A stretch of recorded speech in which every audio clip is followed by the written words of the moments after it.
Ram Ram ji friends, कैसे हैं आप सब। और आज के इस वीडियो में हम जानेंगे आंवला नवमी कब है, क्या करते हैं इस दिन, महत्व और पूजा का मुहूर्त। आंवला नवमी 2024 कार्तिक मास के शुक्ल पक्ष की नवमी तिथि पर आंवला नवमी का त्योहार मनाया जा रहा है। इसे अक्षय नवमी, धात्री नवमी और कुसमांड नवमी भी कहते हैं। अक्षय नवमी का दिन भी अक्षय तृतीया के समान ही अत्यंत महत्वपूर्ण है। अक्षय तृतीया त्रेता युगादि है एवं अक्षय नवमी सत्य युगादि है। इस अवसर पर मथुरा वृंदावन की परिक्रमा का महत्व है और आंवले के वृक्ष की पूजा की जाती है। यही त्योहार पश्चिम बंगाल में जगदात्री पूजा के रूप में भी मनाते हैं। इस बार यह पर्व 10 नवंबर 2024 के दिन आ रहा है। आंवला नवमी की पूजा का शुभ मुहूर्त 2024। नवमी तिथि प्रारंभ 9 नवंबर 2024 को रात्रि 10:45 से हो रही है। नवमी तिथि का समाप्त 10 नवंबर 2024 को रात्रि 9:01 पर हो रही है।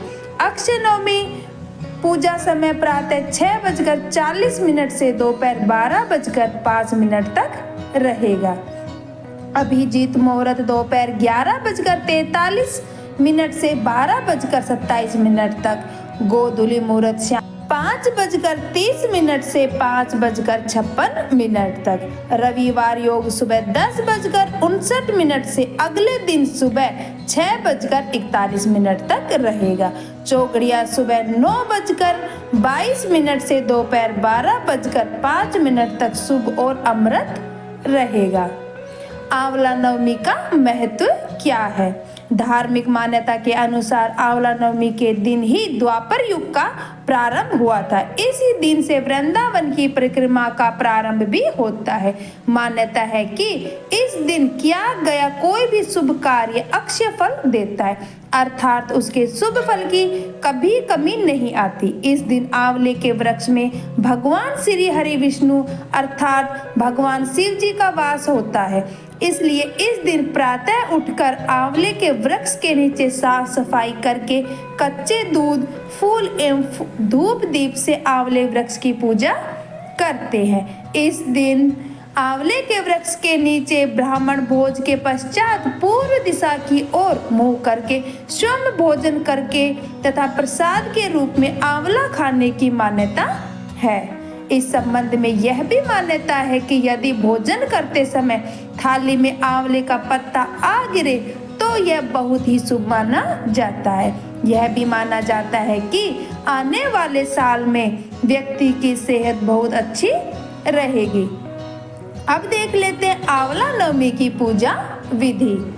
कार्तिक शुक्ल नवमी के दिन प्रातः काल स्नान आदि से निवृत्त होकर स्वच्छ धुले कपड़े धारण करें। आंवला नवमी के पूजन हेतु आवश्यक सामग्री एकत्रित कर लें। इसमें आप आंवला जरूर शामिल करें।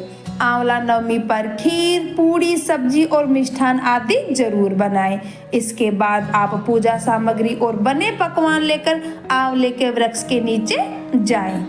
आंवले के वृक्ष के नीचे पूर्व दिशा में बैठकर आंवले के पेड़ पर पूजा करें। आंवले की जड़ में दूध अर्पित जरूर करें। फिर आंवले के वृक्ष का पूजा करते समय हल्दी, कुमकुम, अक्षत, पुष्प, चंदन आदि जरूर चढ़ाएं। अब पेड़ के चारों ओर तने में पीला कच्चा सूत या फिर मोली बांधकर 8 बार लपेटें। कपूर या शुद्ध घी से आरती करते समय 7 बार आंवले के वृक्ष की परिक्रमा जरूर करें। इस दिन पितरों का तर्पण भी करें और पितरों के निमित्त ऊनी वस्त्र और कंबल आदि का दान जरूर करें। आंवले के पेड़ के नीचे पूर्व दिशा की तरफ मुंह कर बैठकर ओम धात्रे नमः मंत्र और ओम नमो भगवते वासुदेवाय मंत्र का कम से कम 108 बार जाप जरूर करें। पूजा के बाद व्रत तथा कथा जरूर पढ़ें और सुने। पूजा अर्चना के बाद बने हुए खाने में पकवान से भगवान विष्णु को जरूर भोग लगाएं। आंवला पूजन के बाद पेड़ की छांव में ब्राह्मण भोज भी कराएं। तत्पश्चात खुद भी परिवार सहित उसी वृक्ष के निकट बैठकर भोजन करें। और आज के हमारे इस वीडियो में हम आपके लिए आंवला नवमी की पौराणिक कथा लेकर आए हैं। एक समय की बात है, किसी नगर में एक सेठ जी और सेठानी जी अपने 5 बेटे और 5 बहुओं के साथ रहते थे। सेठ जी और सेठानी जी बहुत धार्मिक प्रवृत्ति के थे। उनके पास इतना सोना चांदी रुपये पैसा आदि था कि उसे रखने के लिए उन्हें नौकर चाकर रखे थे, जो उस धन को तराजू में तोल कर रखते थे। सेठानी जी का एक नियम था, वह हर रोज सुबह पूजा करके सोने का एक आंवला दान करती थी, उसके बाद ही खाना खाती थी। इस तरह सेठ सेठानी आराम से अपना जीवन गुजार रहे थे। एक दिन सेठानी जी की बहुओं ने सोचा, यदि माँ साहब इसी तरह सोना के आंवले का दान करती रहेगी तो हमारे लिए तो कुछ भी नहीं बचेगा। अब बहुओं ने मिलकर सासू जी से कहा, माँ सोने के आंवले की जगह एक सादा आंवला दान किया करे और खाना खा लिया करे। सेठानी जी ने बहुओं की बात मान ली और अब वह रोजाना एक सादा आंवला दान करने लगी। कुछ दिनों के बाद बहुओं को सेठानी जी का सादा आंवला दान करना भी अखरने लगा। अब वह सेठानी जी को सादा आंवला दान करने से भी रोकने लगी। इस बात से सेठ जी और सेठानी जी बहुत दुख हुआ।